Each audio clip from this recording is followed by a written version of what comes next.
Hello, my diamonds. SheilaTruelove here with you. I'm going to share a video with you from our SheilaTruelove. As you know, I love her. And I agree with her when she says we need to stop giving these men a pass. And then we'll talk about it. All I'm saying is anytime I've given a man the benefit of the doubt, he dragged me to hell. Anytime I've seen another woman give the man the benefit of the doubt, dragged straight to hell. So at this point, if he's making you doubt, don't be giving him no benefit. One of the worst things that you can possibly do, as they said in their video, is give a man the benefit of the doubt. Oh, well, he's only talking to me because he's stressed out. He only hit me because, I did kind of come at him disrespectfully. He cheated, but you know what? I haven't really been in the mood a lot lately. He doesn't help me take care of the kids or do anything to run our household, but at least he comes home. We have all these exceptions, and we'll make so many excuses for these men who would cut us off for even the slightest flaw that we might show or the slightest inconvenience that we might put them in, and that inconvenience simply being to love and respect us. People tell me all the time, you can't be so guarded. You gotta open your heart and let love in. I don't believe in love and light. I'm not a walking Hallmark card. If you wrong me, you're gonna know about it, and you're never gonna do it again. And you don't have to agree or disagree with that. I really don't care. Every single time I have ever made excuses for a man or given him chances, I got screwed over every single time. And something I learned, depending on what you do, because some things is just you get cut off immediately, but depending on what you do, I can talk about it with you and bring it up to your attention, and that behavior should change. And if it doesn't, in my mind, you've just basically said, fuck you, I'm going to do what I want. So in my mind, and verbally to your face, I'm going to say, fuck you. You can do whatever you want by yourself. We make excuses for these men and give them allowances that we would never give to our female friends and family members. And the biggest excuse I get from women as to why they do that is, well, women know better. Men know too. As a matter of fact, they're doing this shit because they know they can take advantage of you. And then people say, well, men are just boys. They're not boys. Stop saying that dumb shit. They are grown-ass men. And because of the fact that they are grown, they should be ashamed of themselves for displaying this level of immaturity. They are more than capable of treating you with respect and kindness and human decency. They understand what you're telling them. They know that they are mistreating you. They just don't fucking care. And as long as you don't care, they're good. I hear stories all the time. People reach out to me and they'll say, yeah, he keeps on doing this and he keeps on doing that and he keeps on, and I just don't understand. And I told him off yesterday, and my whole thing is he keeps on. So you keep letting him? And you do understand. At least he does. He understands he could keep taking advantage of you without any consequences. He knows that you're always going to allow it.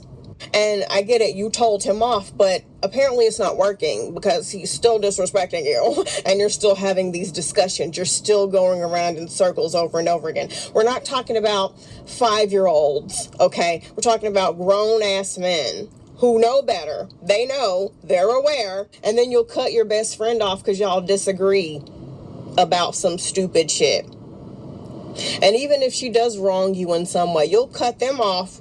No discussion, no looking back. That's it. Never talk to them again. Talk shit about her for the rest of your life. But these men can run you ragged, and you'll take his ass back, house him, pay his bills for him, and even if you're not doing that, you're still putting up with his shit. If you're going to hold women to a high standard, why aren't you holding men to a high standard as well? It's a lot of internalized misogyny going on up in here. If you're making allowances and giving passes to these men, and they can just dog you out. I hold everybody to a high standard because you're going to treat me with respect because I'm going to treat you with respect. And I'm going to talk to you, and we're going to talk it out and work it out, and we're going to respect each other and treat each other right.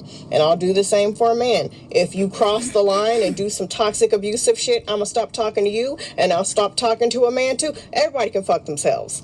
And with these men, if you make passes for them, they will come back bigger and badder the next time, because they know, oh, she let me get away with this? Well, I'm about to pull all the tricks out of the bag this time, since she's just going to sit right there and stay. I don't think it's cute to sit around and vent about the fact that yet again your boyfriend mistreated you or your husband dogged you out.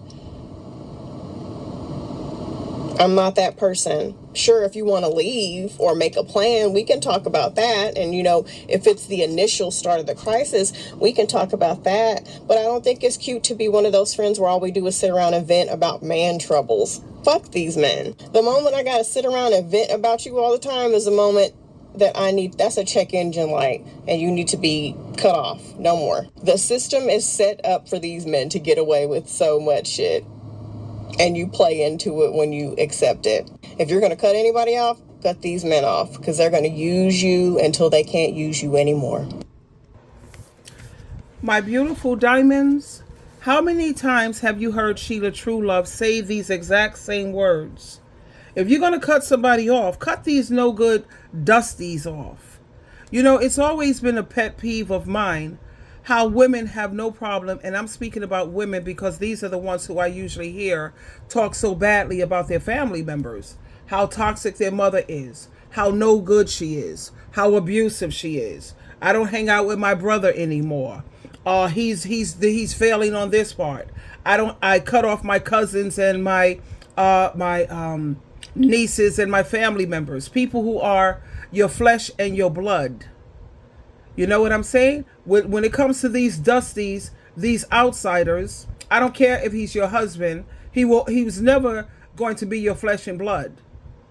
And he may be your husband this year, but will he be your husband next year? Take a look at this. Now take a look at all of these support groups that are on Facebook. Okay, take a look. You have runaway husbands. Look at this, it says wives of addicts, married but living single, runaway husbands, sexless marriage, marriage and deadly secrets, wives of alcoholics. Just take a look at what women are willing to put up with from these men. It's so bad that they have to form support groups. Just go on Facebook and type in these different support groups and read the comments of all the abuse that these women are putting up with. Wives of alcoholics, married to an alcoholic, infidelity support group, wives of drug addicts and alcoholics, infidelity support Zoom meetings, married but frustrated, not happy, catching cheaters infidelity support groups. And then don't forget to check out Twisted Crimes on YouTube and Viral Crimes on YouTube. Now you see how these women are willing to put up with all of this abuse from someone who's not their flesh and blood, but let their mother do something, the reason why she's even breathing on this earth, or let their family member do something, and they will cut you off and no longer talk to you or want to have anything to do with you.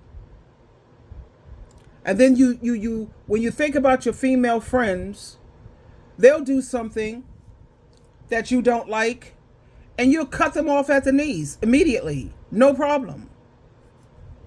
And then you have these standards when it comes to your parents, what they're supposed to be, and because you're my parent and you're my friend and you're supposed to know better, therefore you're supposed to do better. But yet when it comes to these no good dusty ninjas, you have no problem being so understanding, being so empathetic and compassionate.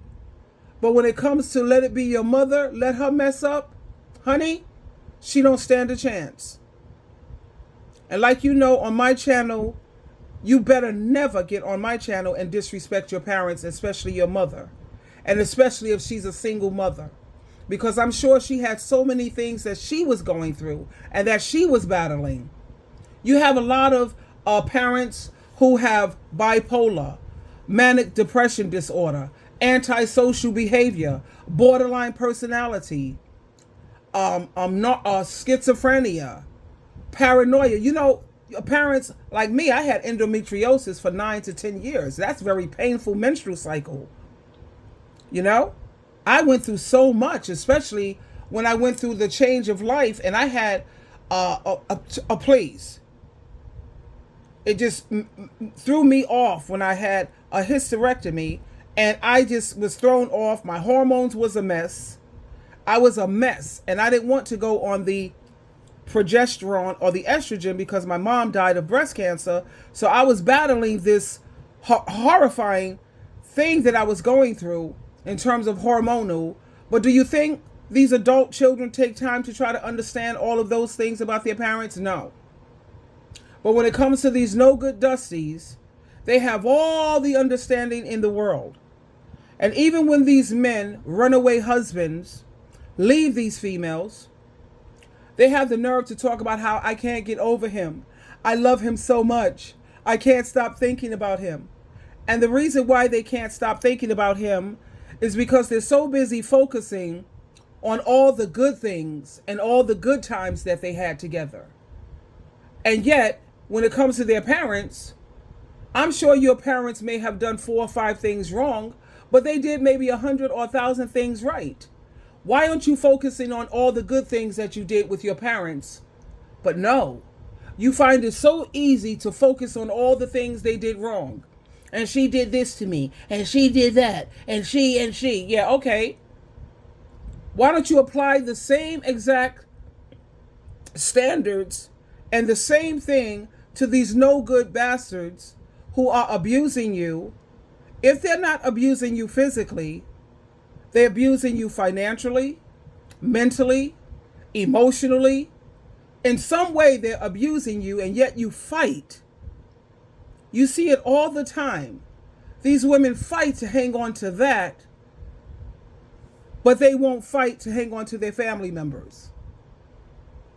Your mother who was there for you when you couldn't do anything for yourself. Not even wipe your behind, feed yourself, walk, talk. Dusty came around when you had everything, a good job, educated, could walk, talk, do everything. Now he's on the scene. But like I said, if you think things are going to go well for you and you dishonor your parents, especially your mom, think again. I don't care how much money you make. You're going to end up like Whitney Houston, Prince, Michael Jackson, Elvis Presley. All these people had money, material things. They had it all. But they was never happy, which is why they turned heavily to drugs and alcohol or promiscuity. They weren't happy. What was their relationship like with their parents? How did they treat their parents? Did they treat their parents with respect and honor? And when the Bible speaks of honor your parents, that means to treat your parents with very, very high value. Take note of this. Now this is Ephesians chapter 6, verse 2 and 3. Notice what it says. It says the command, not the instruction, not the guideline. It says the command says, you must respect your father and your mother. This is the first command that has a promise. And this is the promise. This is the promise. Then all will go well with you, and you will have a long life on the earth.